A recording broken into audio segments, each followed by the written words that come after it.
just kind of took it day by day. And I call this my desert season because I knew I was walking into it with no end in sight. I didn't know what was going to happen. Another thing that carried me through this time was this is not based on how I feel. Like, we so often run on feelings. I don't feel like doing that. I don't feel like reading my Bible. I'm just going to do it regardless of how I feel in the moment. You have a plan and a purpose, whether you believe it or not. And even if you can't see it, especially in the trenches of anxiety and depression, that just should tell you that you have something greater. That if you push forward and say yes, you find your friends, you do a Bible study, get a small group, something, just little steps will have a big impact on your life.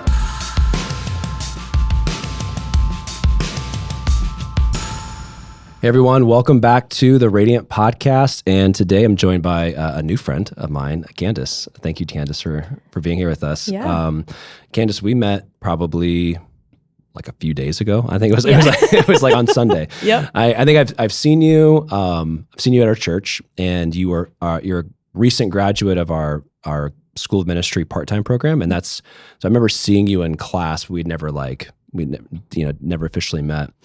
So on Sunday we met, and you are, like I said, you graduated from our part-time program to your program, and I was doing like your exit interview. So you had like an essay and like some questions and next steps. And as I am talking to you, you're telling me the story of like what led you to join RSM and what has happened in the very short amount of time after RSM.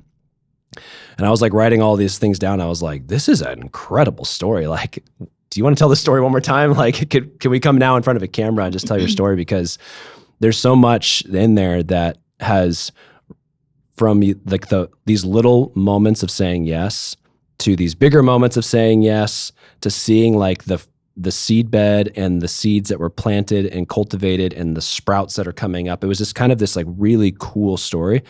And I had told you before we turned the cameras on, I was like, I'm actually kind of excited to like, let's do another one in like 15 years and be like, where are you at now? Because if this is what the Lord has done in this short amount of time through your faithfulness and saying yes to his like, calling you forward, like what's going to happen in like 15 years, you know? And so I'd love, before we jump into your story, just to give a quick, like, you have kids, a husband, it's kind of like, were you born here? Where are you from? Kind of a little bit of a background of yourself. Oh yeah. I was born in Kalamazoo. I grew up here my whole life. I went to school in Climax. Yeah. And I have a husband. We're going to be married for 8 years this year. Yeah, it's a good year. 8 years is a good year. Yeah. It doesn't feel like it's been that long. Yeah. I have 2 kids, a 6-year-old daughter and a 4-year-old son. I'm a stay-at-home mom. I homeschool my kids, all the things. Which is like a feat in itself. All the things, yeah. It's a lot of work. I used to work, and this is harder than when I used to work. Yeah, no, for real. So I would fully believe that. But no, I love it. It's been great, and that's kind of all what started my journey to go to RSM, which kind of kicked off the whole thing. Yeah. And so I remember in your story, it's like there was some things that happened in your life, like probably like the couple years leading up to your decision to going through our Bible school program. So maybe share a little about that. It was with your pregnancy and kind of, well, mostly after pregnancy. So maybe if you want to share some of that. Yeah. So before I had my daughter, I never really experienced like anxiety or depression like that. I was a worrier, like I'd worry about things, but I never experienced like severe anxiety or depression or anything. And when my daughter was born, it was a couple of weeks after she was born, I would just get these awful visions. And it wasn't like I just was like thinking of the bad things that could happen. It's like my mind was putting my daughter and my family into that scenario, and I could see it happening. Yeah. And it was awful. Yeah. I had read a lot about postpartum anxiety and depression before, so I was able to pick up on it pretty quickly as to like what was happening, but it was still terrifying. Yeah. I feel like I couldn't walk around my house without just like seeing these terrible things happen, or like if somebody else was watching my daughter, like I just couldn't settle down. And I had never experienced that before. So that was it was pretty terrible. Yeah. And How long were you experiencing that after giving birth? that was probably only a couple of weeks. I mean, she was still tiny. So that's really intense Yeah. for that short amount of time. Yeah. And I had my normal 3 months off Yeah. for maternity leave, and I went back to work, and I was started having panic attacks. No. I would have to go to the bathroom, and I would just Wow. be freaking out. Yeah. And it happened for a while. And I remember I went to the bathroom one time. I had this horrible panic attack, and I was hot, and I couldn't breathe, couldn't say anything. And I came out and I called my husband. I was like, I have to quit my job. Yeah. I was like, this is literally a pressure on me that I can't handle. I have to quit my job. And just as another faithful step to this, we were not financially able for me to quit my job. I was like, yeah, sure, no problem. Yeah. We like to have fun on the weekends, and we go to the UP and all the things. So our lifestyle was not conducive to a one income household. And so it was really scary. Yeah. And he could tell that I was serious, and he was like, okay, yeah, we'll figure it out. I need to meet your husband. Yeah. He's the best.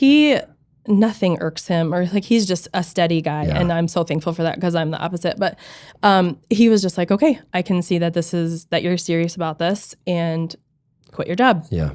So these thoughts were still continuing through this whole time, even after I quit my job. And I remember I came to a point where I was like, okay, this is getting bad. I don't feel like I'm the same person anymore, because I can't relax. Mm-hmm. I would stay up really late at night, and I would wake up really early because I was afraid of my daughter sleeping, of what could happen if I woke up and she wasn't breathing or something, all the terrible things. Yep. But it was so strong. Yeah. So I remember sitting on my couch, and I was like, all right, Lord, this is bad. I can tell I either need to take medication for this, which I didn't want to do, but I was thinking Lord, if you tell me to take medication for this, I will do that for you, even though I don't want to. Yeah. Or I have to give this completely to the Lord and trust that he will heal this for me. And so peacefully, I felt trust me with this until the end, and I will see you through. Wow. And that moment right there, I was like, okay. Yeah. I'm just going to give it to you the whole time. And like you said earlier, I didn't do anything grand or spectacular, but I started my non-negotiables for the day was I had to read my Bible, and I had to do some sort of movement. I'm a runner, so I had to do something. I had to walk, I had to run. Those are my two non-negotiables that kind of helped me start somewhere through this. So I would just read my Bible. I didn't have a lot of direction. I kind of just opened up my Bible app and picked an anxiety study or whatever, something to guide me. Yeah. And I would do that every day, and I would read. And I could feel myself the pressure to fix was gone, even though I still felt all the anxiety, and I still had all the thoughts and all the things. Yeah. And I think the Lord showed me a little bit of faithfulness through this time in scenarios, because we have an old farmhouse, and we have really steep stairs. Yeah. And I was always afraid I was going to fall down the stairs. Yeah, I'm still afraid I'm going to fall. Well, my husband fell down the stairs carrying our daughter. Oh, wow. And she was perfectly fine. Yeah. So he's like, here's this fear that you have had that just happened. Yeah. And everybody's okay. Yeah. So maybe it's not as bad as what your mind is teaching you. My husband got a little scraped up, but she was fine. And I remember thinking wow, one of my worst fears just happened, and it's okay. Yeah. It ended up fine. He was faithful in that worst thing happening, and it was still okay. Yeah. And so, I just kind of took it day by day, and I call this my desert season, because I knew I was walking into it with no end in sight. Yeah. I didn't know what was going to happen. And that was a 2-year-ish time period. My healing was not immediate. It was which I can see now, he was building my faithfulness, my obedience for all the things that came after that. But I just kept stepping forward each day with my non-negotiables of reading my Bible in some form. Yeah. Whether I felt like reading it or not, whether I felt God's presence or not. another thing that carried me through this time was this is not based on how I feel, but of just doing and knowing that he's doing all the things. Yeah. Like we often so often run on feelings. I don't feel like doing that. Yeah. I don't feel like reading my Bible. Your growth based on your emotions. Yeah. Like I'm just going to do it regardless of how I feel in the moment. And that kind of carried me through. That anxiety continued through that time. But like when I got pregnant with my son, I experienced prenatal anxiety, which I've never had before. Yeah. Didn't know that was a thing. I didn't know. Yeah. And I remember praying that whole pregnancy, like, because they say like the baby can feel what you feel. Like, please, Lord, let him not feel what I feel. Yeah. These thoughts that I am seeing in my mind, like, please let him not feel this. Yeah.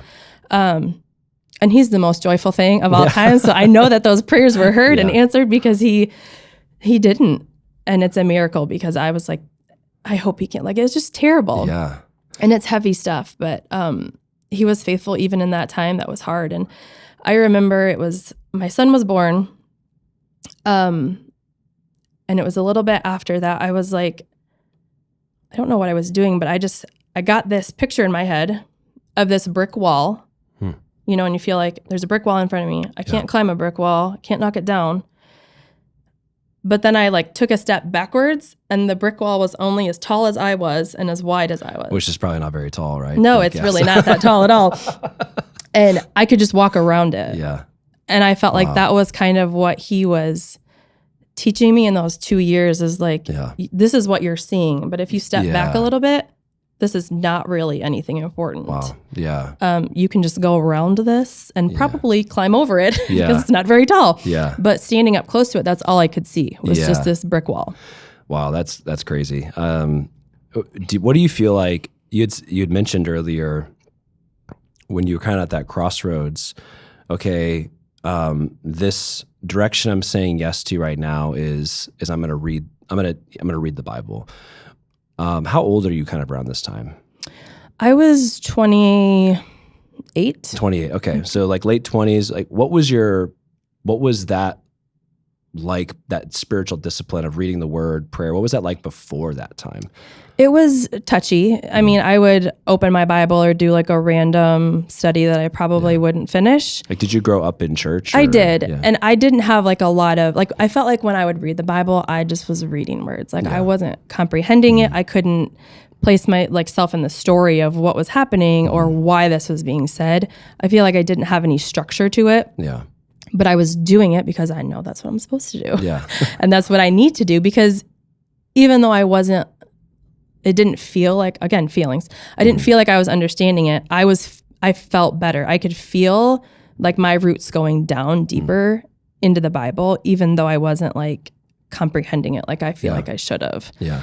But I knew that he was going to fill that gap in my effort to do it every day in that obedience. So kind of recap so far is like you kind of grew up in the church, you had a Bible, read the Bible, didn't really understand, it was kind of a little more feelings based. It was more like, I'm just doing this, but I'm not really getting much out of this right now.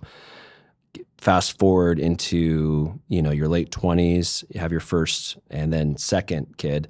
But your first kid, you kind of at that crossroads of, okay, like something has to change in my life. And so what am I going to do? And so you say yes to like, all right, I'm going to, no matter what I'm feeling, I'm going to say yes to the Lord's invitation to read the word, to focus on my health, to all those things. And that's like, how long of a process do you feel like? Like you said, like a couple years? Yeah. Like you kind of did that for a couple of years.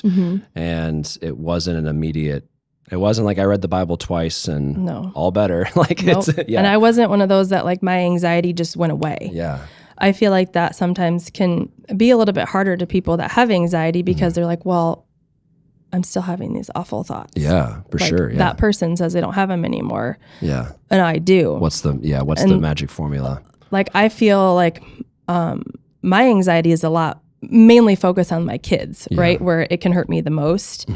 And it's a daily thing. I have to put that down every day. Yeah. To this day still. Yeah. Like I have to put it down every day. It's a constant thing that I have to do. And so I had this a couple weeks ago, I was thinking like, why is this? Why? Like what? And it's because if the enemy can crack me, he takes my husband, he takes my kids, he takes their kids, he takes my family that I am talking with. Like he takes everybody with him if I go. Yeah. So that's totally accurate. Like, would you say that the difference between then and now, because you're like, I still experience the anxiety, but it's different. I would assume, I don't want to put words in your mouth, but I would assume that then it was hopeless, kind of like, I don't know how to resolve this. I'm just kind of in a negative spiral. But now you're like, anxiety still hits me, but I at least know like what I need to do. Cause like you kind of said, like how to every day lay this down, which shows like a complete action. So, okay, today this happened, I'm laying it down. You mentioned you do something.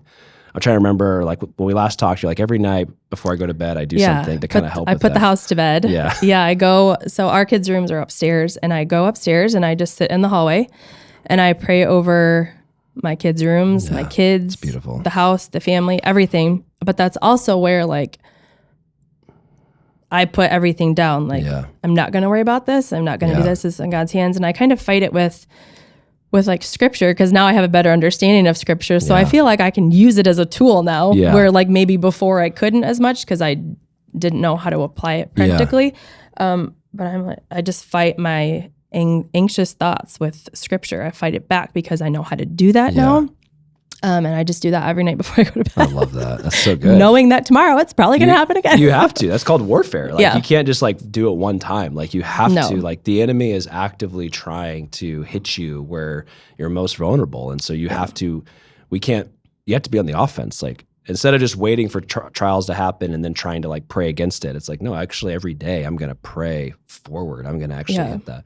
So you mentioned, you're like, hey, so now like my prayers are different now because I'm actually using scripture as a tool. I have more of an understanding. So let's kind of like, let's shift to the next chapter of your story, which is, so that's happening for some years. And then why all of a sudden did you decide, you know what, like I want to jump into a part-time 2-year Bible school program? So at this point, my daughter was 2.5-ish, and my son was like 6 months old. I had been coming to church more often, and this is like a layered answer, but my daughter was, we would sing songs, and she had a little Bible that we would read, and she started asking me like just little innocent questions, but I just would like break out in a cold sweat. I'm like, I don't know. Even though like it was such a simple answer, like it just made me feel uncomfortable to answer these questions. And she's 2.5. So like I've been teaching like Bible classes for many years. I've been like studying scripture for many years, and I still break out in cold sweats every time. So my son calls them, I was just talking about this on another podcast. I'm trying to remember what he calls them. It's deep dad conversations or something like that. And it's like, he always gets me like right before bed, like I'm tucking him in, giving him a kiss. He might be like, oh, I read this book today. And I'm like, oh, cool. What was about it? And he's like, by the way, like, so like when we die, like, and like, like what happens to the people that don't love Jesus? Like, are they immediately in hell? And what's hell like? And I'm like, oh, okay. Like, how do I explain that? Like, and I'm like breaking a cold sweat. And so it's real. Like the kid's mind of like, so they're so innocent, and they're like, so what do you want? And we're just like wrestling through all that stuff. Yeah. And I think too, it's really helped us because like, I feel like a lot of people they don't want to talk about death. Right? Yeah. Nobody wants to talk about death, but it's actually a really important part of like the salvation story. Exactly. So you need to be comfortable talking about death to your kids. Yeah. That's so good. Because my husband, he's just like, if they talk about, he's just like, don't. Yeah. And I'm just like, relax, because we don't want them to be scared, right? And that they're going to get that from us if that's what we give when they ask us. So, my daughter would start asking these questions, and my husband, he was a believer, but he was not like actively walking in like a journey. Well, I think you mentioned he grew up Catholic. Yeah, he grew up Catholic, and he so Radiant's a little scary to people that grew up Catholic, and that's okay. That's totally okay. But he was a little scared. Yeah. So he was just like, when he came to church, he was just like, I could see it. He's just like, dear God, what have I done? I'm just like, we're going to get through this. Yeah. And so I I've been praying for my husband's salvation, and he's believed and saved and everything, but like just his like a deep relationship with Jesus for like 13 years. Yeah. And it's been like a constant prayer of mine. And when I started, like my daughter's asking me these questions and I'm like, well, I want my kids to grow up in the church. I want, like we had decided to homeschool our kids at that point. So like that was like another layer of like, I'm their teacher now, which is, I was never going to quit my job. I was never going to homeschool. Like I was going to work. Yeah. And so I never saw myself in that light. So I started to just feel like I needed more guidance to be able to do this. Yeah. You can't be a math teacher if you I wanted to do it math. rightly, right? Like I didn't want to just spew things at my family. I wanted to do it rightly and to teach them Jesus rightly. So I was like, I need some help, which is kind of when I started, like I found RSM and I had looked at it for a while, but I was like, I don't know, maybe that's not it. Yeah. And then one day I was just like, hey, Lexi, let's sign up for RSM. Yeah. And she's like, no. I'm like, yeah, let's do it. I'm signing up. And she was unsure about it at first. And she had gone to church and she's like, okay, I had a moment with the Lord today and he told me to sign up for RSM. And I said, great, we're doing it. Yeah. So we signed up for it and I was just hoping. The power of peer pressure. I know, right? Yeah. Push your friends. Yeah. I love push your friends. I have a couple of them. They are great. But so like, I was like, I want to start RSM to just help with even language of like talking to my kids and my husband. And I had come to this point too, where this is a pressure I feel in today's world is your husband should be the spiritual leader of the family. He should lead your family in faith. He should be the protector, all the things. But my husband, not growing up in that light, right? Yeah. He doesn't know how to do that. Yeah. He has to learn. Yeah. So I can't. Yeah. So I remember coming to a crossroads there too of like, I can either hold this against him because he's not holding this faithful position in our home, or I can be his example, which is going to be hard. And there's a difference too between, just to speak in that for a second, of like, I think the idea of like the spiritual leader in the home can be skewed too far to the side where it's like, who's the smartest one in the room kind of a thing. Yeah. And where it's like, there's many aspects where like my wife actually leads in a way that is like, my children look to her in the way she exemplifies the compassion and generosity of Christ and like the faithfulness of and all these things. But then there's some things that like I lead my family in. And so it's like, hey, I'm actually like in this way, I'm leading my family. And I do firmly believe, not say anything in your situation, I do firmly believe that like when the idea of the husband being the spiritual leader of the home is more of like, hey, I think it can boil down to simply, hey, for me and my house, like we're going to serve the Lord. Like no matter what, like we're going to put God first. Mm-hmm. Now that doesn't mean like if your husband's like, I'm figuring out this stuff and I'm just now like trying to study the word. I didn't have that background or history. Like I'm learning these things and you have like a 4-year head start on him. But that's different than like it doesn't discount his spiritual authority and leadership, because his spiritual authority and leadership is just the simplicity of him saying, as the husband or as the man and the husband and the father, I'm saying my family, we will serve the Lord. Yeah. Because I actually think he is operating in that spiritual authority, because if he wasn't, you would feel it. You would feel that like separation. You'd be like, I'm trying to go this way and you don't care and you're going this way. And then that's where it's like, actually, that's the challenge to the man to be like, no, you're helping your wife flourish. You're helping your kids flourish because you're setting that priority. And so, it's really good. A lot of it came too with like his confidence in his ability to do that was low. Yeah. And I kind of like, it's like, well, I'm going to do RSM and we're going to walk through it together and I'm going to teach him what I learn. Mm-hmm. And that has been it. Now, starting RSM has not only been like such a great gift for like my kids and for like my own journey, but like in my marriage with my husband, because I would come home and tell him everything that just happened. Yeah. And so he was like learning right along with me. Yeah. But he was able to do it in like a comfortable pace. Because like I said, Radiant's scary to people who grow up Catholic. Yeah. And he, Yeah, he was just a really great support through the whole thing. Like he was the one who watched our kids every Monday, and it was great for them too to just be together. Yeah, RSM, it was so great to have like tools. Like I felt like I could put order to like my faith in general, but also to like the Bible making sense. Yeah. Like I feel like just all the different classes and all the different books that we read, every time like I completed something or completed a class, like things just clicked more and more every time. And I have a totally different understanding of the Bible than I did 2 years ago.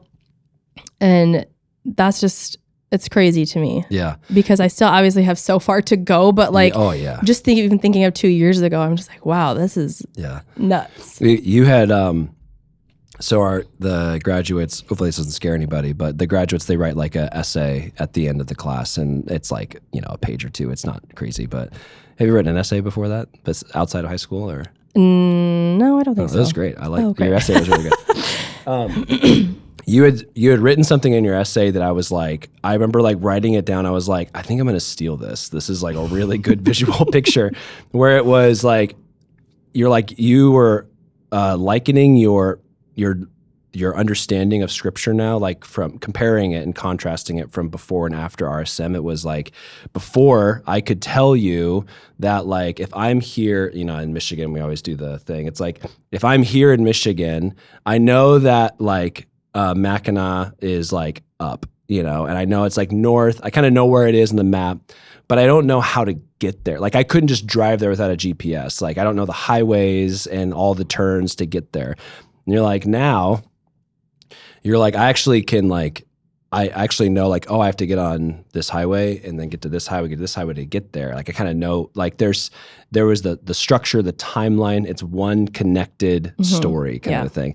And I was like, oh, that's amazing. Like the examples I have are not as good as that. Like I was thinking of like, the example I had was like, when you learn how to like drive a car, it's like, if I were to teach my son how to drive a car when he's 16, I'm not going to start with like, when you press the gas, it, it injects fuel into here and it turns this, and then the wheels, and that's why you go forward. It's like, he doesn't have that understanding. I'm just basically like, if you want to go, you press this one. If you want to stop, you press this one.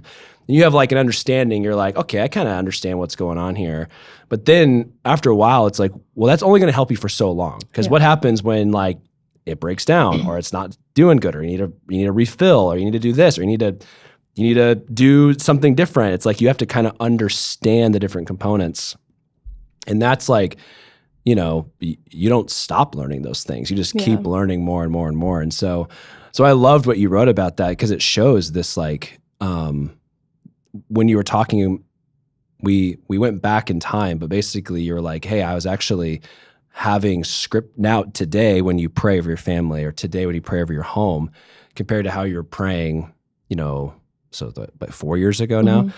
It's like 4 years ago, I was just praying, which are real prayers. But now you're like, but I now know the truths of God in the Old Testament and the New Testament. Yeah. And it gives me faith, and I can declare promises, and I can kind of know like where this is going. And so it like in the scripture, so it helps like give me faith and authority to be able to like declare things, and in like against spiritual wickedness and darkness, I can actually say, no, you don't have a place in this home, because I actually know who I am. Like all those things, those are all just like those little tools and equipping. And so, so you do that like 2-year program, but you're not doing it solo, right? So like, I remember when we were first sharing, one of the things I wrote down was like, cause if you're listening or watching this, like in our part-time program, it's like, it's very community. Like there's small, like tables, small round tables, small groups.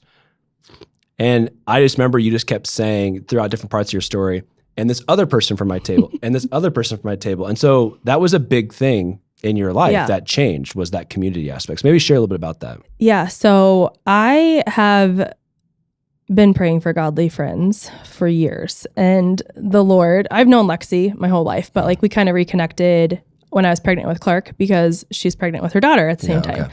So we kind of like came back together a little stronger at that point. And I was like, great, the Lord gave me one godly friend. I'll take it. Yeah. Like if it's only one, I'm going to run with it. It's better than zero. Yeah. And so I started RSM, and I had already known Renee, who is my table leader. She's one of my pusher friends. She's great. Get you a pusher friend. So I wasn't like super uncomfortable at our table because I already knew Renee. So we introduced everybody, and we're talking, telling stories and everything. And even like into the second week, like we're all buddies. Yeah. Like right away. And it was so helpful because it wasn't like I was just coming to class and like when we have small group discussion, I wasn't just like talking to people I didn't know or like that didn't care about me. Like we were all in different phases of our lives, but like we meshed so well. Yeah. And I was like, whoa, he just gave me like 6 godly friends in one day. That's incredible. And a lot of us stayed together for most of the time. We had a couple floaters in and out, but they became like I love them all so much. Like they're great. And we had like a group chat that we would send prayer requests to, and even just like me praying for them, not necessarily like them praying for me, which I knew they were there for, but like just even I could give them back that in friendship and like praying for them and their need. It was just great. Yeah. It was really, that was life-changing too in itself because it helped me to like bring down my guard a little bit of like, I wasn't, so tied up and like, oh, I only have this one person I can talk to that I trust, right? Like now I have all of these people. Yeah. And these people were like, you'd mentioned kind of like, you jokingly call them like your pusher friends, but it's like, but as soon as you are around the time you're graduating and immediately after, all of a sudden your life goes from like kind of like a little cruiser to just like, it just like shoots up like a rocket. And so there's missions trips, there's worship, there's all these things that happened because of your confidence that was, and your identity that you stepped into from the community, your friendship. And then the Lord just like miraculously, providing, opening doors. So the 2 ones I'd love to hit that I remember from our conversation last week is Ireland and the worship thing. So like, let's end our time together just kind of telling those 2 stories real quick. So I heard about Ireland from my table. Yeah. Becca came and I was just sitting there and I heard her say something about Ireland and just like, I got all tingly, like my ears perked up and I was just like, what is she talking about over there? Yeah. And so I was asking her, I was like, what are you talking about? She's like, well, I might go to Ireland on the impact trip. And I was like, can you tell me more about that, please? Yeah. So she told me, and my immediate thought was, I can't go. Yeah. I'm a stay-at-home mom. Yeah. I have no one to watch my kids. Impossible. And who's going to pay for that? Yeah. So I was like, oh, that would be really fun. And I'd really like to go, but no. And so then the week after that, she's like, are you going to go? And I'm like, no, I don't know how I can do that. And they're like, well, you should just sign up and then just pray about it. I'm like, okay. And this is where the pusher friends come in. I need to meet, which friend is this? I need to. So this is Renee. Oh, this is Renee. And okay, Becca. Yeah. Which would lead me to my 3rd pusher friend when I get to Ireland. But, so I'm like, okay, I'm not really, it doesn't take a lot for me to like sign up for things. I'm like, you're like Renee. I said, do you want to run a 10K? She goes, no, let's run a 25K. And I was like, sure. They're close. Let's do it. And so I was like, okay, I'll just sign up and I'm just going to pray for a babysitter and I'm going to pray for money. Yeah. And he provided both. Yeah, it's incredible. Fully. Like, and so that was just crazy. Well, my favorite, when you told that story, it was, you're like, you had told God, I will do this if you fully pay for it and you find someone to watch my kids. Because again, you're like, that's the watching the kids thing is not just like a logistic thing. Like that's like, I need someone I know and I can trust because this is a big part of my past of like, just letting that go. Mm-hmm. And then not only does the Lord fully pay for it, but then from your table, like one of your new friends is like, I'll do it. Yeah. Like I'll watch your kids and it's someone you know and trust. And it's like, there was a phrase you had said when we met on Sunday, it was, now this person is like in my like life. Like there was like, it wasn't like that. Now it is. And so now I have this new like friend that like, it's, that's a part of my life. Yeah.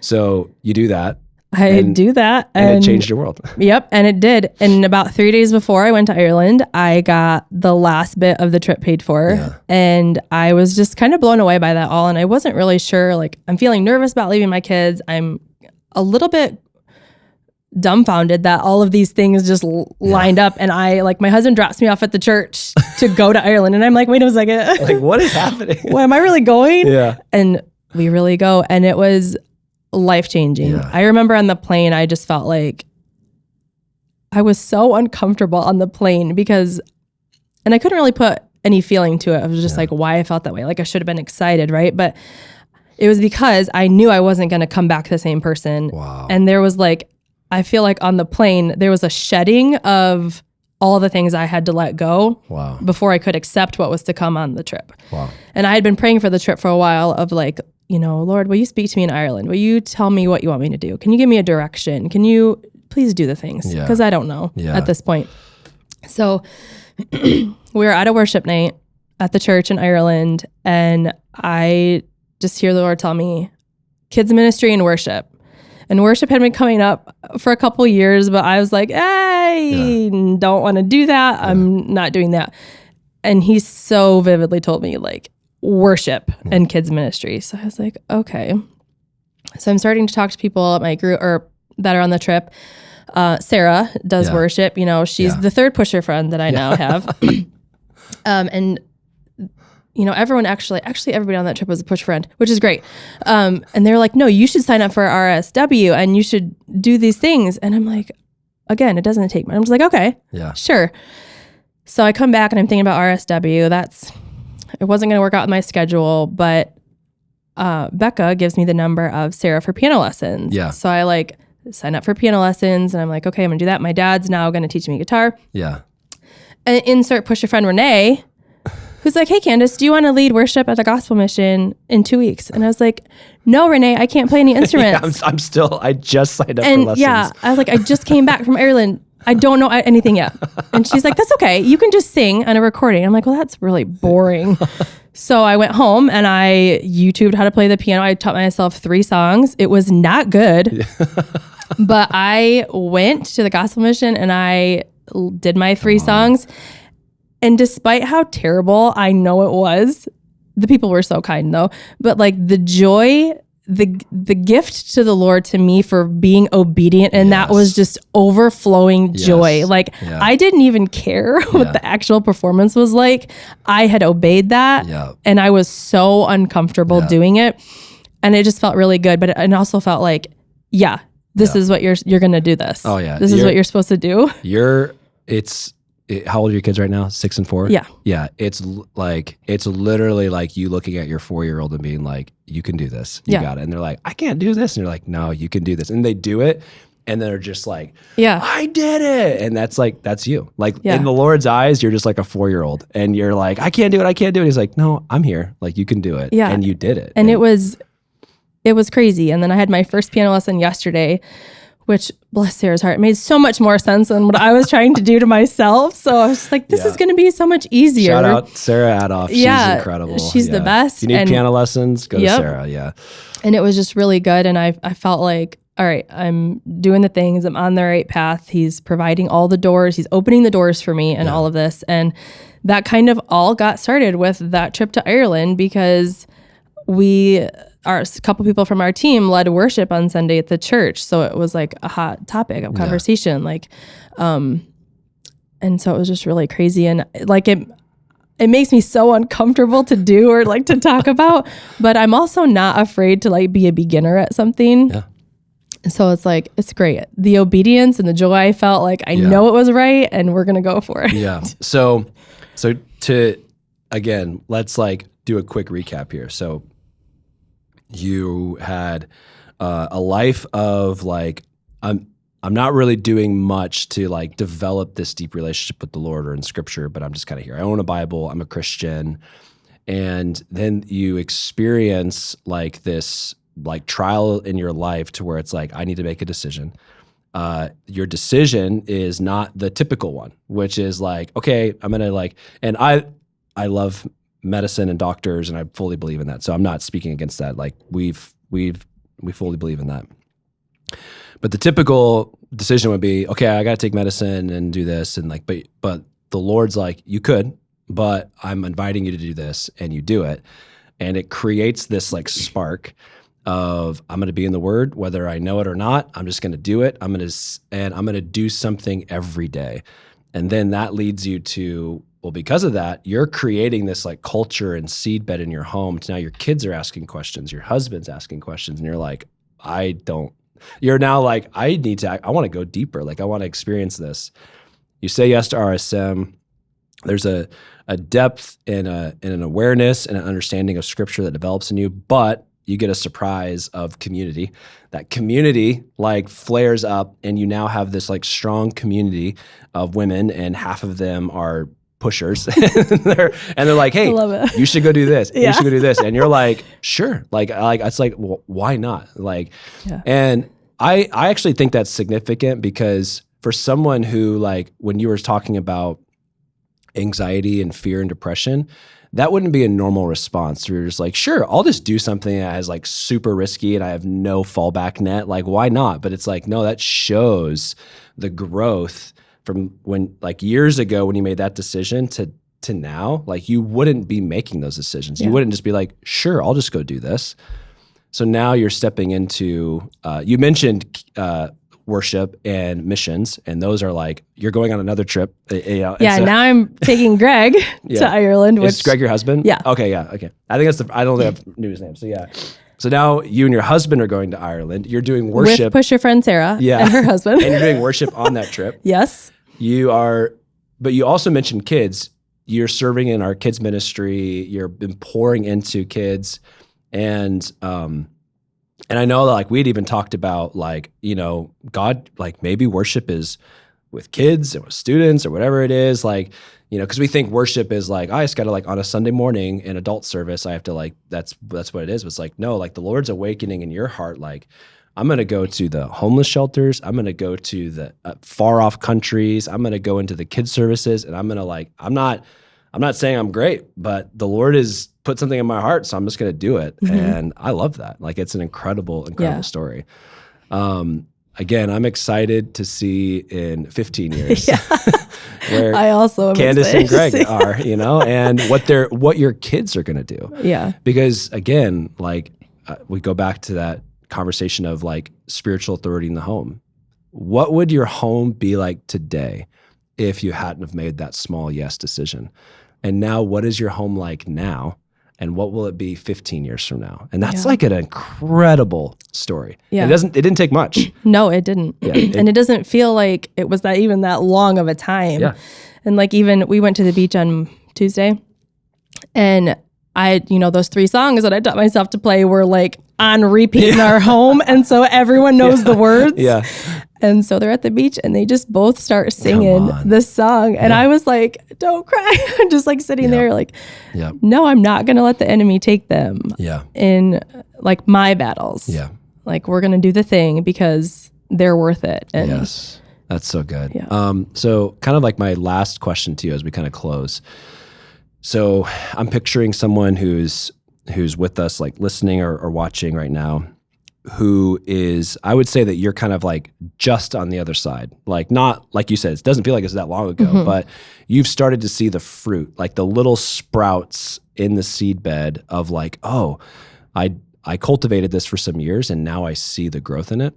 What would you say to the person who's on the other side of that, to where it's like, maybe they're dealing with depression, anxiety, they're going through those feelings that you were going through, a lack of understanding of the word or depth of relationship, but they don't see the other side. Like, maybe they're at that brick wall, like you mentioned earlier. Like, what would you say? If there was a young mom or a young woman who's, like, sitting across from you, like, what would you say to them? I'd probably say, get yourself a good group of friends, which can be hard to come by. Like, you have to work for it. Like, sometimes it could happen, I guess, but things aren't just going to fall into your home. Like, people aren't just going to randomly show up at your door.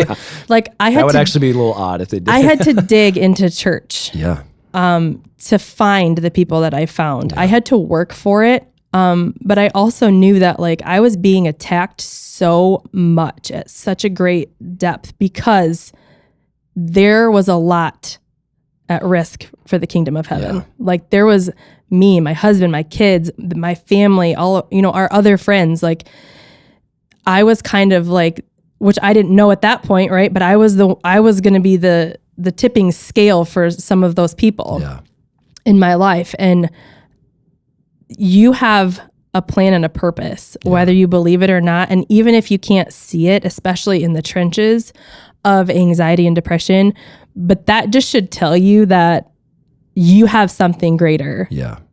That if you push forward and say yes, you find your friends, you do a Bible study, get a small group, something, just little steps will have a big impact on your life. Those little steps, they make an impact. Yeah. That's so well said. Thank you so much. Candace, thank you for coming back and sharing your story. Thanks for the awkward question where I was like, hey, will you say all of this again with me? But in front of a camera. So I appreciate it. I'm so excited to see your future. I'm so excited to see what's going to happen. So thank you for being here with us. I appreciate it. We hope you enjoyed this conversation. Make sure you subscribe, and we'll see you on the next episode of the Radiant Podcast.